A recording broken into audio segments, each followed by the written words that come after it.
नमस्कार दोस्तों। FIFA world cup क्वालिफायर्स के लिए कैंप अभी स्टार्ट हुआ नहीं है कि भैया इससे पहले ही एक के बढ़कर एक खतरनाक न्यूज़ आनी स्टार्ट हो चुकी है भारतीय फुटबॉल टीम के लिए।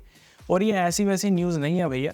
अब ये थोड़ी सी समझने वाली बात हो गई है कि ये जितनी न्यूज़ आ रही है ना कि भैया हमारे एक एक करके जितने भी यंग खिलाड़ी हैं और जितने इंपॉर्टेंट खिलाड़ी हैं ये इंजर्ड होते जा रहे हैं या फिर इनको कोई काम पड़ता जा रहा है। अब सोचने वाली बात यहाँ से ये है कि भैया एक्चुअल में इनको इंजरी हुई है या फिर ये कोई अलग ही सीन है भैया जो अभी तक हमारी समझ से बाहर चल रहा है। क्योंकि एक खिलाड़ी नहीं है, दो खिलाड़ी नहीं है, तीन खिलाड़ी नहीं है, ये 4 5 6 खिलाड़ी हैं। और अचानक से ऐसा हो जाए कि इतने सारे खिलाड़ी अचानक से ही एकदम करके टीम से बाहर निकलना स्टार्ट हो जाए तो भैया कुछ ना कुछ तो गड़बड़ी है। क्योंकि जहाँ पहले ही हमारी फीफा क्वालिफायर्स में उम्मीदें थोड़ी ख़त्म सी होती जा रही हैं अफगानिस्तान के सामने 2 मैचों में जो हमने किया, उसके बाद अब ये ऐसी न्यूज़ आ रही है इंजरी वाली, तो इससे कहीं ना कहीं भारतीय फुटबॉल टीम को भैया अच्छा खासा झटका लगता जा रहा है। और ईगोस टीम है कोच के लिए, जिनके लिए अब ये डेडलाइन है आगे आने वाले 2 मैच कतर और कुवैत के सामने, उनके लिए अब थोड़ी भैया दिक्कतें बढ़ती जा रही है। और अब वो सोच में पड़ गए होंगे कि भैया अब अपनी जॉब बचाई कैसे जाए। क्योंकि भैया देखो, अगर खिलाड़ियों की बात करें ना जो इंजर्ड होकर एक एक करके बाहर होते जा रहे हैं, तो इसमें से अभी सबसे बड़ा नाम आज ये आया है कि भैया हमारे मिडफील्डर अपुया बाहर हो गए हैं टीम से। और जो रीज़न आया है बाहर होने का, ये भाई थोड़ी मेरे लिए समझ से बाहर चला गया है। भाई बोला ये गया है कि इनका यूनिवर्सिटी का एग्ज़ाम है और इस चीज़ के चलते ये फीफा क्वालिफायर का मैच नहीं खेल पाएंगे कतर और कुवैत के सामने, यूनिवर्सिटी के एग्ज़ाम के चलते। भाई मतलब इंटरनेशनल प्लेयर है, इंडिया के लिए खेल रहा है, फीफा क्वालिफायर्स के लिए मैच है और सबसे इम्पोर्टेंट मैच है कतर और कुवैत के सामने, और भाई साहब टीम से बाहर जा रहे हैं, यूनिवर्सिटी का एग्ज़ाम है। भाई हो सकता है ऐसा?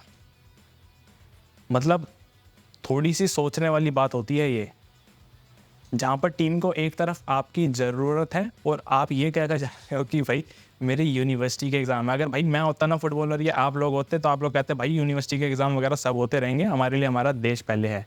लेकिन हम इस चीज़ से खिलाड़ी को जज नहीं कर सकते हैं क्योंकि एक्चुअल में बिहाइंड द सीन्स क्या चल रहा है वो हमें किसी को कुछ नहीं पता है। और ये जो रीज़न आया है ना कि यूनिवर्सिटी का एग्ज़ाम है, भाई मैंने मतलब पहली बार ये रीज़न सुना है कि भाई एक यूनिवर्सिटी के एग्ज़ाम के चलते इंसान अपना इंटरनेशनल मैच छोड़ रहा है, वो भी फीफा क्वालिफायर्स के लिए। आपको क्या लगता है भाई कि सच बात है ये या फिर कुछ अलग ही कहानी चल रही है? जैसे पहले वो सीनियर प्लेयर की पावर वाला सीन चल रहा था, अब ये क्या है? क्योंकि भाई अपुया ही नहीं है, इनके अलावा और भी बहुत खिलाड़ी हैं। अपुया हमारी टीम के लिए कितने इंपॉर्टेंट खिलाड़ी हैं वो सबको पता है। मतलब बॉल के ऊपर एक तरीके से मैग्नेट है अपुया, भैया चिपके रहते हैं बॉल के साथ, आसानी से जाने नहीं देते हैं। और हमें मिडफील्ड के अंदर हमारी इंडिया को ऐसे ही खिलाड़ियों की ज़रूरत है। अब ऐसे खिलाड़ी ही अगर एग्ज़ाम देने चले जाएंगे तो भैया पिच के ऊपर एग्ज़ाम कौन देगा? ये भी तो सोचने वाली बात है ना। और अपुया नहीं, इनके अलावा दूसरा नाम आया भैया आकाश मिश्रा का, जो अच्छा खासा अभी थोड़े टाइम पहले तक ठीक थे, लेकिन इनको अब कहा जा रहा है कि इनको ACL इंजरी हो चुकी है और उस इंजरी के चलते ये भी कतर और कुवैत वाले मैच से बाहर हो चुके हैं। भाई आकाश मिश्रा भी अब लेफ्ट बैक की पोजीशन से गायब हैं, इनको भी अचानक से चोट लग गई है, ये भी इंडिया की टीम में शामिल नहीं है। अब लेफ्ट बैक में हमारे पास ऑप्शन क्या है? सुभाशीष बोस हैं या फिर जय गुप्ता है। चलो ये चीज़ें रिकवर हो जाएंगी, लेफ्ट बैक की पोजीशन पे हमारे पास खिलाड़ी हैं। बट द थिंग इज़ कि जो खिलाड़ी अभी थोड़े टाइम पहले तक ठीक थे, जहाँ पर उनकी इंजरी को थोड़ा सा नॉर्मल बताया जा रहा था, अब बोला जा रहा है कि उनको ACL इंजरी हुई है। और ACL इंजरी भाई देखो सबको पता है, मिनिमम टू मिनिमम 6-7 महीने तो मानकर ही चलो कि बंदा इतने टाइम के लिए बाहर तो रहने ही वाला है। हमारे सेंटर बैक संदेश झिंगन भी इसी चीज़ के चलते बाहर हुए थे, आशिक कुरूनियन भी इसी चीज़ के चलते बाहर हुए थे। और सबको पता है भैया कि वापसी करने में इन दोनों खिलाड़ियों को कितना टाइम लग चुका है। आशिक कुरूनियन को तो भाई अभी 2-3 महीने और रुक जाओ तो उनको 1 साल हो जाएगा। तो इस टाइप की ACL इंजरी होती है। और बाई चांस हमारी टीम का 3rd राउंड में जाना बहुत ज़रूरी है। अगर 3rd राउंड में हमारी टीम क्वालिफाई कर गई तो ये जितने ये खिलाड़ी हैं इनको भैया चोटें लगती जा रही हैं, तो क्या करेंगे हम 3rd राउंड में जाके? ये भी तो सोचने वाली बात है। और भाई इन खिलाड़ियों के अलावा अब जो अगले खिलाड़ियों के नाम आए, यहाँ पर बोला जा रहा है कि भैया लाल बियानिया और विपिन मोहनन को भी कैंप से रिलीज कर दिया गया है।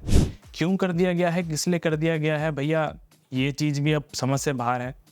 कैंप तो एक्चुअल में स्टार्ट तो 10 तारीख से होना था और 10 तारीख तो अभी भैया कल ही है।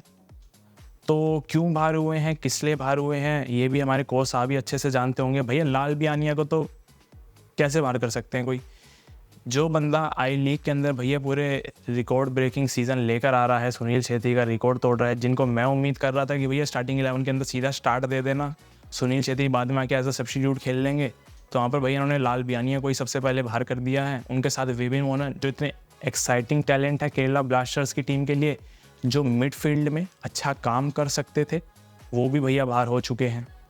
अब विपिन मोहन और लाल बियानिया जैसे खिलाड़ी भी अगर बाहर हो चुके हैं तो भाई अब सोच सकते हो कि वापस से आपको कैसी टीम दिखने वाली है जब प्लेइंग 11 सामने आएगा। ये जितने ये 41 खिलाड़ियों की लिस्ट आई थी ना, जितने इसमें एक्साइटिंग नाम जोड़े गए थे और हम सब थे कि भाई फाइनल स्क्वाड के अंदर आने चाहिए, तो देख लेना ये फाइनल स्क्वाड के अंदर आए ना आए वो बात की बात है, लेकिन लास्ट में स्टार्टिंग 11 हमें सबको वही दिखने वाला है। और ये खिलाड़ियों की लिस्ट भैया सिर्फ अभी यहीं पर ख़त्म नहीं होती है। अभी 2 खिलाड़ियों के और नाम हैं जो इस लिस्ट के अंदर शामिल हो चुके हैं। मोहम्मद यासिर FC गोवा के, जो अच्छा खासा काम कर रहे थे FC गोवा के लिए अटैकिंग मिड के अंदर, ये भी भैया बाहर हो चुके हैं जहाँ तक इनका नाम आ रहा है। और दूसरा इनके साथ भैया आइजैक राल्ते, इनका भी नाम आ रहा है कि भैया ये भी कैंप से बाहर हो चुके हैं। अब ऐसे ऐसे खिलाड़ियों को जिनको भैया हम स्टार्टिंग 11 के अंदर देखना चाह रहे थे, यही सब कैंप से बाहर होते जा रहे हैं, या पता नहीं कर दिया जा रहा है।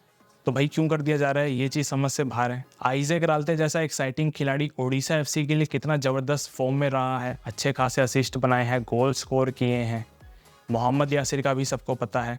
भाई आइजैक राल्ते को तो मैं पर्सनली देखना चाह रहा था स्टार्टिंग 11 के अंदर, ये भी भैया बाहर हो गए हैं। तो लास्ट 11 देखना वही सब दिख रही होगी, विंग पर जो दिखते हैं हमें मनवीर सिंह वगैरह, मिडफील्ड में भी वही सब दिखेंगे भाई। और भाई अभी तो सिर्फ ना कैंप की शुरुआत हुई है और ये नाम अभी कैंप की स्टार्टिंग में ही है। अभी तो कैंप देखो आगे आगे बढ़ते जाने दो, अभी पूरा भैया 1 महीना पड़ा है मैच के अंदर, और इस महीने के अंदर ना अभी देखना और नाम भी जुड़ते जाएंगे। जिन जिन नामों की आप लोगों को उम्मीद नहीं होगी, मुझे उम्मीद नहीं होगी, देखना ये भी जुड़ेंगे लिस्ट के अंदर। और ये सब खिलाड़ी बाहर होने के बाद लास्ट में वही सब खिलाड़ी हमारे सामने होंगे, क्योंकि भैया हमारे लिए राउंड 3 में जाना बहुत ज़्यादा ज़रूरी है। ये दोनों मैचेस इतने क्रूशल है हमारी टीम के लिए राउंड 3 में जाने के लिए, जो ऐसा पहली बार होगा। लेकिन भैया हमारी टीम की कहानी अलग ही चल रही है, और ऐसे भी बोला जा रहा है कि सुनील छेत्री साहब भी थोड़े टाइम के बाद कैंप में जुड़ेंगे। अभी से वो नहीं जुड़ सकते क्योंकि थोड़ा शायद फैमिली के अंदर कुछ मेडिकल कंडीशंस का, हेल्थ इशू कुछ ऐसा चल रहा है, तो इस चीज़ के चलते सुनील छेत्री भी अभी टीम के साथ नहीं जुड़ेंगे।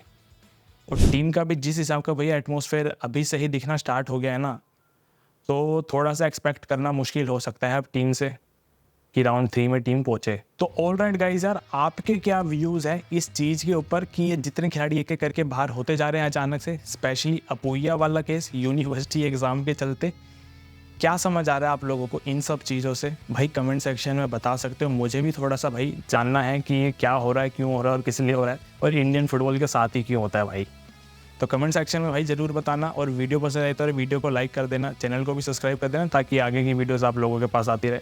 तब तक मिलता है अगली वीडियो में अगली कहानी के साथ। जय हिंद।